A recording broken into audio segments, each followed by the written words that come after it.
Saving money on groceries does seem to be on everybody's mind these days, and I'm about to show you the 20 grocery items you should only be buying every single week. These will save you cash, time, food, waste. Ain't nobody got time for that. And did I mention cash? The most important thing, if you buy these 20 grocery items and stick to your ticket, I mean list, stick to your list. Wrong, it's a list. You will be shocked at how much money you can save. I actually have them like right here. Do we wanna like jump over and take a little look-see? I think so. Here are the top 20 items you should be buying in your groceries every week, or almost every week. So let's start with your pantry stock-ups. Let's kick it off with oil of some kind. My favorites are olive oil and avocado oil. You'll use these in all kinds of cooking. I like to use avocado oil in my baking, olive oil when I'm sauteing or doing something very savory for dinner that day. A couple of other pantry staples. Hello, salt. Salt is a must. To be honest, I don't care what kind of salt you buy. This one is like the 50-cent salt. You can get this one. You can get like a sea salt. You can get coarse kosher salt. It's all whatever. But if you find your food tasting bland, I just listed the 2 ingredients you need to be adding to your food, and they are fat and salt. And the fat could be something else. I mean, it could be butter. Butter's freaking delicious. You know what makes me happy? Butter. That's what makes me happy. Truth time, if you haven't tried this, check it out. Toast a bagel. I like the cinnamon raisin. I put some butter on it. It kind of melts into the cracks, and then a sprinkle of salt on top. Oh my gosh, it is the perfect pre-bike ride food or snack. It's got tons of carbs. It's got salt, it tastes delicious. So going with things that you can begin almost any meal with, let's jump kind of in front here. I've got onions and garlic. Now, my friends, some people think it's weird that I don't typically purchase garlic powder or onion powder, and that's because I use these. You can use the other kind if you want to. You could use the jarlic if you want. It is more convenient. It does not taste as good. I'm just speaking the truth. It does not taste as good. Some diced up onions, some diced up fresh garlic in your oil with a little bit of salt. You have the beginnings of almost any dinner. Spaghetti sauce, soup, really awesome omelet coming together. I buy onions and garlic like they are going out of style. And my opinion is if a little bit of onion is good, more is better. A couple of other items to pick from that will build tons of other meals. Good old flour. This is gonna be your base of pancakes, crepes, waffles, homemade bread, biscuits, muffins, homemade tortillas, homemade pasta. You can do so many things with flour. If you want to jump into the cooking from scratch world, this will be your best friend. Grab some flour, grab some oil, get some salt, and a basic cookbook. You can make literally every single one of those bread, cracker items, homemade pie crusts, and I think you'll be so happy with how everything tastes that you'll never ever go back. In fact, let me show you right now one of my favorite bread recipes. It's French bread. It's not like real French bread. It's just like this soft bread in a French bread shape. See that woman? Guess what's in those bags? French bread? Guns. Big guns. Okay, 2.5 cups of water, warm water. So if you can hold your hand in it, you have the right temperature. I have 2 tablespoons of yeast. I like to keep this in my fridge or freezer. 3 tablespoons of sugar. Gotta give the yeast something to eat. And 2 tablespoons of white vinegar. This is a tenderizer when you use it in baking. I use it in my pie crust. It makes it so flaky and soft. It will not taste like vinegar. And I will let this sit for 10 minutes or so.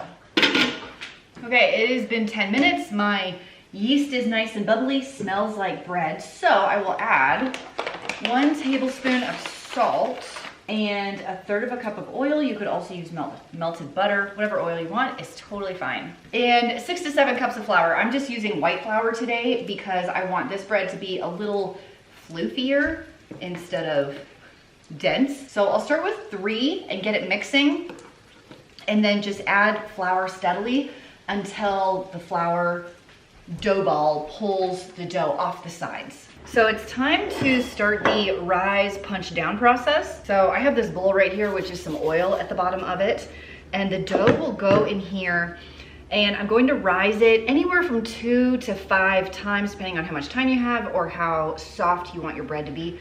I'm gonna try and go maybe 4 times. So you're just letting it rise until it's doubled and then punch it down and then let it rise until it's doubled and then punch it down. So that would be a 2 rise.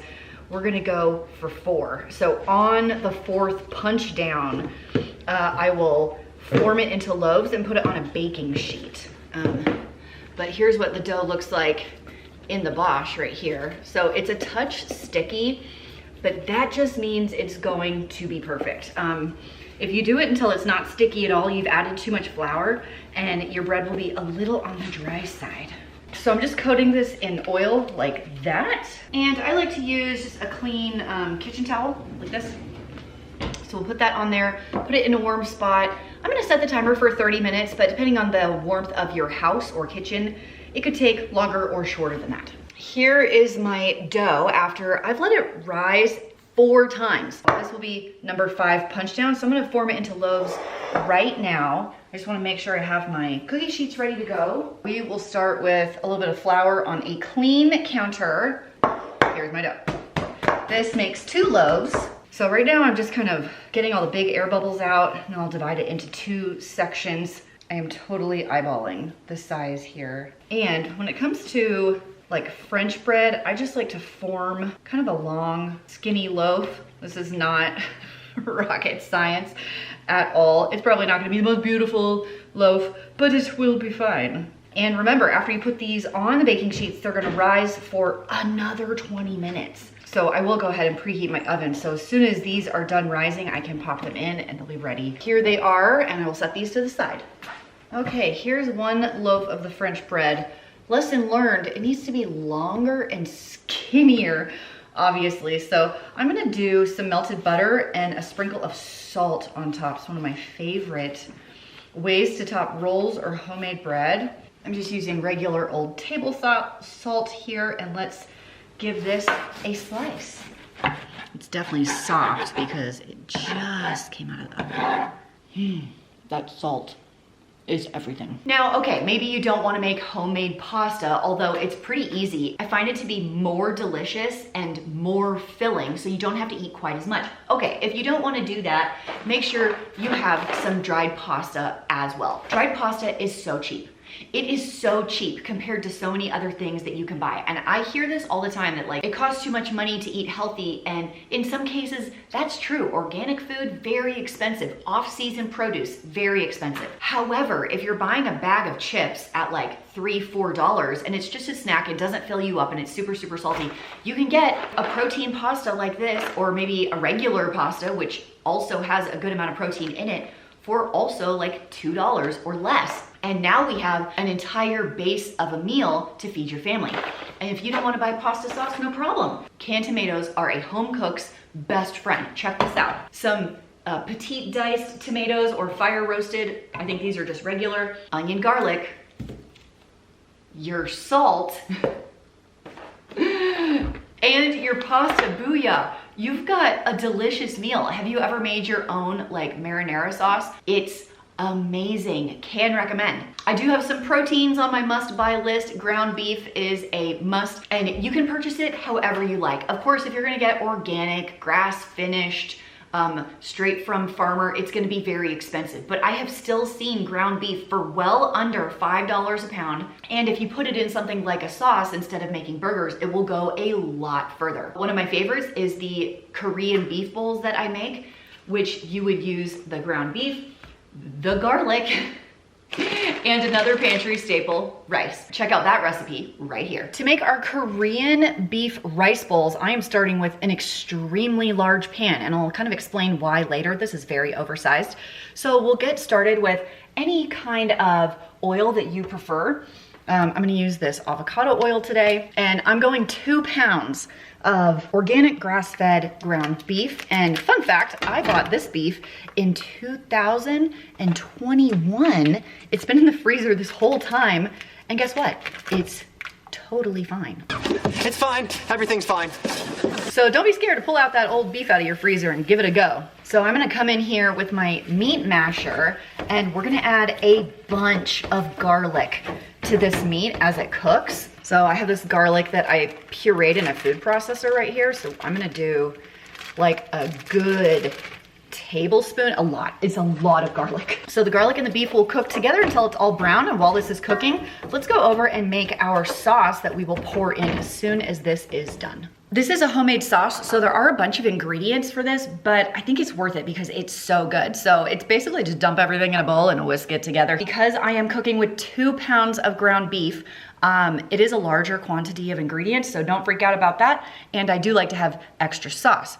3/4 of a cup of soy sauce, 3/4 of a cup brown sugar. Ooh. Oh yeah, it's gonna be real good. Diabetes! I have 1.5 tablespoons of sesame oil. This is strong stuff. You don't want to go overboard there. 1 teaspoon of crushed red pepper flakes. You can go less if you don't like it spicy, but I like it spicy. I have a 1/4 cup of ponzu sauce, a 1/4 cup of rice wine vinegar, 1/4 cup of sweet Thai chili sauce. You don't need this one, but I kind of like the sweet, spicy background heat of this one. This was not in my original recipe, and then one day I was cleaning out the fridge, threw it in, and we were like, this is bomb. I should do this every time. It's so good. And some ground ginger. I personally love to use this ginger paste. Lasts a really long time. It's shelf stable until you open it, and then you just like squeeze it out. I'm gonna use about a tablespoon, and then you just store it in the fridge. This is an awesome product to buy. Give it a whisk, and we will be ready to add to the beef as soon as it is done cooking. Okay, after our meat is brown, the sauce that we made, just the whole thing goes. What I love about this is you can actually make it in advance. You could make this on a Monday and put it in the fridge and then just reheat it for Tuesday while you mix up the rest of your toppings, which I'll show you in just a second. And then once this is all said and done, I love to serve it over either rice or rice noodles. I always have rice in the house, so this is a very easy pantry basic meal for me.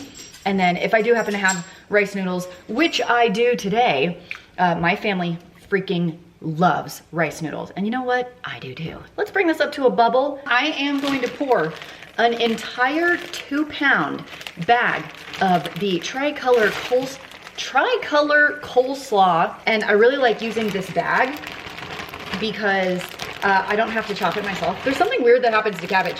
The more you chop it, the bigger it gets. And I know this is gonna look just ridiculous, but I like to serve this with cooked cabbage anyway. It bulks it up quite a bit. So this is like pre-washed, triple washed, ready to cook with. And it looks like I've just completely overpowered the meat, but don't worry, this will cook down drastically. It shrinks. And the chopped bag from Sam's Club, I think is less than $2, maybe $1.98 or something like that, which is a screaming deal for this much cabbage. And I have about 1.5 tablespoons of sesame seeds. Okay, this is all going to cook together until the cabbage is cooked down. Then we'll make our toppings, our rice noodles, and build our bowls. It's kind of like egg roll in a bowl if you left it like this. But I like all the other stuff. I think you will too. Okay, I'm gonna mix up some rice just in my Instant Pot. Super easy. I like to do maybe 3 cups of rice with 4-ish cups of water. You can add a little lime juice if you want. You don't have to. I just hit this rice button. Easy peasy. Let's build our bowls. I'll show you 2 variations. So this one's gonna start with rice. So we have our base right here. Let's put some of our filling on top. And remember, we have extra sauce in our large pan. So I do like to get a little bit of that, some of that extra sauce, because it'll soak into your rice or your noodles either way. And now come the fun part, all of our extra stuff. So I love to do cucumbers, shredded carrots like this. You can pickle the cucumbers, but I did not. I also love to do some shelled edamame. My kids love that. I made a little bit of mayo and gochujang and lime juice and water sauce right here. So I like to pour a little bit of that all over like this. And I also have the actual gochujang sauce. This is hot, so only a little. And now one of my favorite parts, if you've got some avocado laying around, it's an excellent topping for this. Look how gorgeous this is. And it's going to taste freaking amazing. And if you're really feeling it, A whole avocado per person is just fine. Are you dying? Like, I cannot wait to dig into this. Now, it's all in there and it's beautiful, but I do like to kind of stir it all together. Oh my gosh, I might add more cucumber and carrot.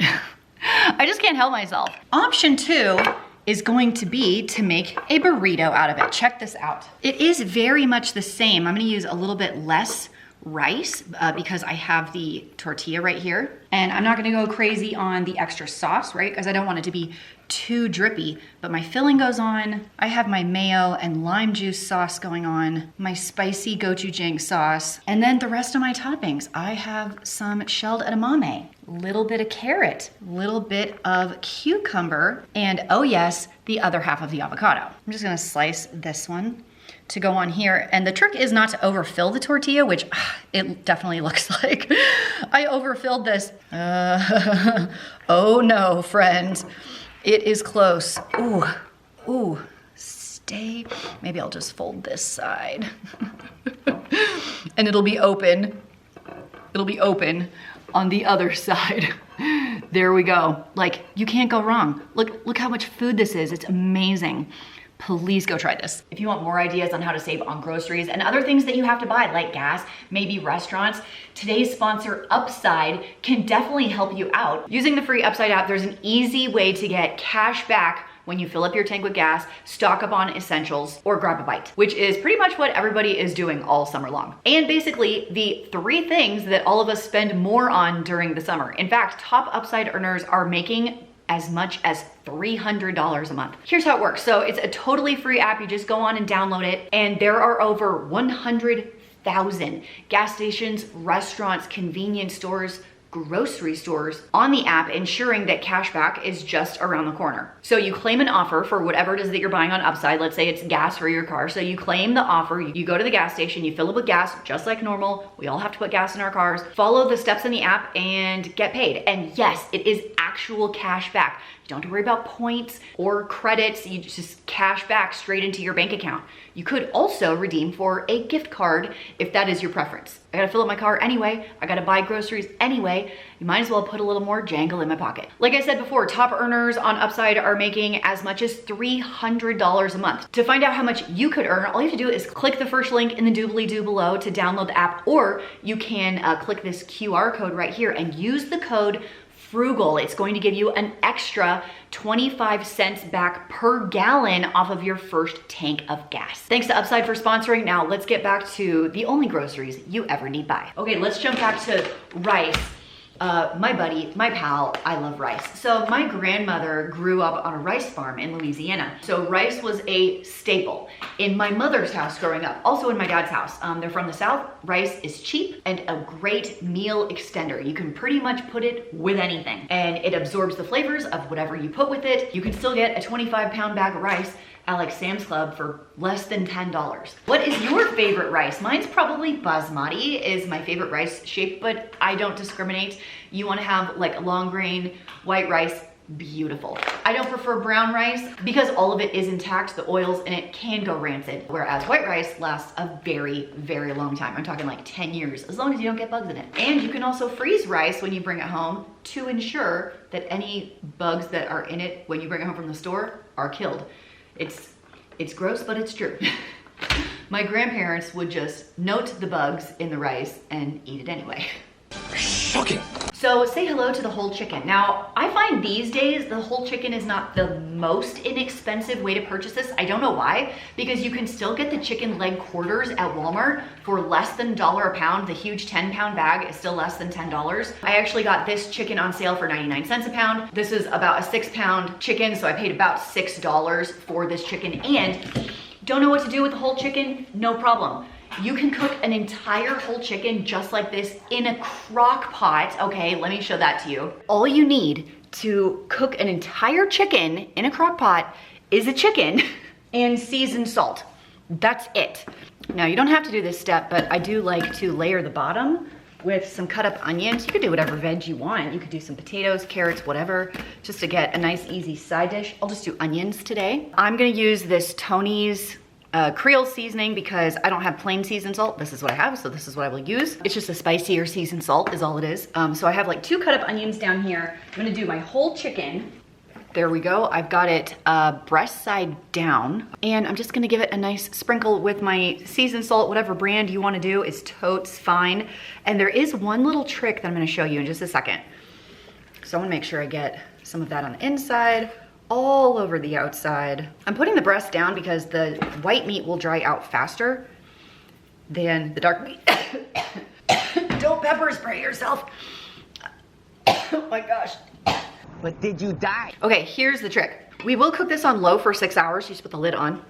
Low for 6 hours. But if you don't do this step, condensation will drop from here onto your chicken, and you'll lose that nice brown color. So if you take a clean tea towel or kitchen towel like this and put it like that in between the lid and the crock pot like this will absorb the extra moisture. You will get a nice brown chicken. So low for 6 hours, the chicken's gonna fall apart. It's gonna be amazing. Easiest dinner ever. After our whole chicken is done, I just pulled everything off of the bone and saved the broth in an extra container, which I can use for another application.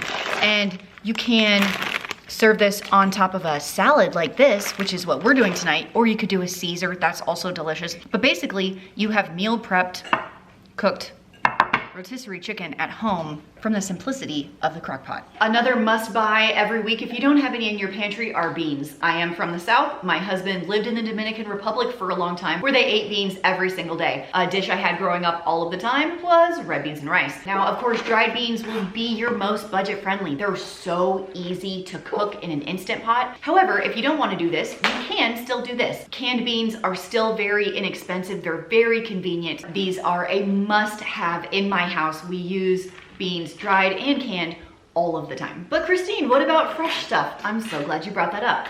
We can't ignore veggies and fruit. These are just some examples. You can buy whichever ones you want. I have a bell pepper and an apple because I happen to like these and they're in my fridge right now, but you don't have to buy these. You can buy whatever suits your fancy. But here are the key tickets to saving as much money as possible on fruits and veggies. Buy these in season. And if you must have them and they're not in season, get frozen or canned instead. Right now is raspberry season. It is summer after all. However, in December, it will not be raspberry season. So fresh raspberries are going to cost $5 to $8 for not even a pound of raspberries. Oh my gosh, it's so much money. What? I'm broke. Some fruits and veggies that are always a great price. Bananas. Bananas are always a good price. Potatoes, carrots, very budget friendly. Cabbage doesn't cost that much. Here in 2025, I feel like tomatoes are always like a really good price. What a time to be alive. The incredible edible egg. Eggs definitely need to be on your grocery list. 2 scrambled eggs in the mornings, giving you 14 grams of protein at only 140 calories. It tastes delicious. You can put it in a sandwich. You can cook it in a minute. You can hard boil them and make egg salad for lunch. You can mix it up with other stuff and make a quiche for dinner. Eggs are so versatile, and you kind of have to have them if you're going to be baking anything with your flour and baking ingredients that we already have. Great news, egg prices are on the way down. It does feel like they've had a few mood swings in the last year or so, but eggs do remain still a very budget-friendly protein and fat source. Plus, they're freaking delicious. Last, but 100% not least, peanut butter. Wait, that's not peanut butter. Hold please. Haha. Peanut butter. Peanut butter. Now I realize not everybody loves peanut butter as much as I do. And to that I have to say, what's wrong with you? I'm just kidding. I was raised on peanut butter. I freaking love it. Like nothing smells better. So salty and delicious. I love peanut butter. Peanut butter toast, a plain bagel toasted with peanut butter on it. Anybody want a peanut? Peanut butter cookies, peanut butter cake, peanut butter candy, peanut butter with an apple. If you've never made homemade pancakes and then put peanut butter on the hot pancakes and let it melt a little bit and then a drizzle of syrup on top, you have this like salty, sweet, savory action going on.